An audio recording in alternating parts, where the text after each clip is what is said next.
All right, welcome back to American Agenda.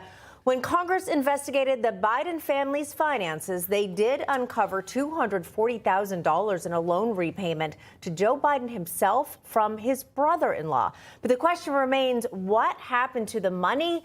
Was that legal? Were those repayments legal? What exactly is going on? One congressman is demanding an IRS investigation to get to the bottom of it. Okay, let's talk to him. Let's bring in Republican representative from Pennsylvania and member of the House Financial Services Committee, Dan Meuser, to talk about this here, Congressman.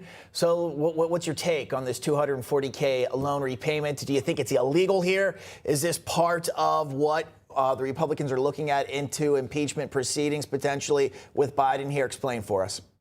Yeah. Hi, Bob. Hi, Katrina. Thanks for having me on. Yeah, absolutely. Listen, there's mountains of evidence showing that Joe Biden was intimately involved in all of his son's nefarious business dealings, eyewitnesses, White House visits, phone calls. We've seen it. Bank accounts that have only been uncovered by the Republican majority. But something that glares out to me, as I was former revenue secretary, is that the payment, which, by the way, the $240,000 just happened to be 10% of both of the payments that were made to Jim and Hunter Biden that went to the big guy. But the fact that they wrote on the check itself that was made to Joe Biden, loan payment.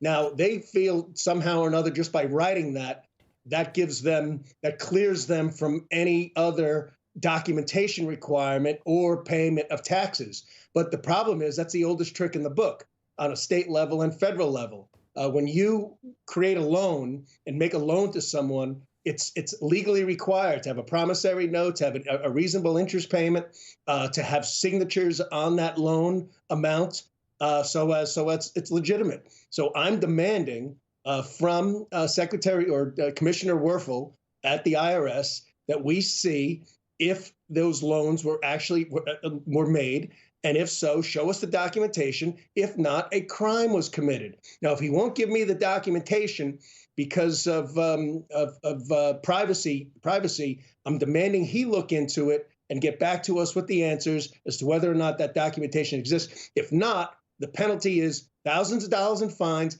and jail time, which for an average American, that's what they would be facing if they did what I think anyway Joe Biden did, till at least he proves that those were actually loans and not just some part of his whole scandalous activities that they are involved in. Yeah, Congressman, certainly many more questions than answers at this point. And I do want to change gears here and get your thoughts on this while we have you here. Your reaction to last night's primary in New Hampshire. Did it go the way you thought? Any reactions? What do you anticipate happening as we head towards South Carolina? Well, I think it was an excellent victory, of course, for President Trump.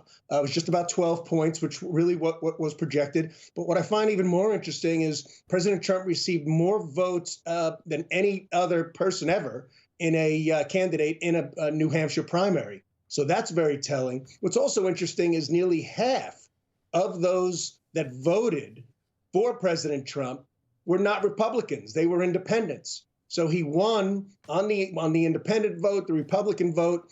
And look, it was a dominating win, and any continuation of this primary, and I'm speaking to Nikki Haley and her supporters, only helps Joe Biden at this point, right? I mean, we know President Trump is up by over 30% in South Carolina, Nikki Haley's state. He's going to win by a mile in Nevada. So if they get in the way of us focusing on the general election, it only creates some hopefully short-term advantages for the Biden administration. And that's just wrong. We need to accept the reality of the situation and focus on the general election. Yeah, and we know that the former South Carolina Governor Nikki Haley has every intentions, or at least right now, to continue on with that campaign. Though the Congressman Dan Meuser, you say it's time for her to end it. So we appreciate you coming on. Thank you, as always. I commend Newsmax. So many of the other stations have just been censoring President Trump's speeches and all. That's right. I always commend Newsmax. Thanks for delivering the truth. Yeah, we appreciate that. Thank you, Congressman.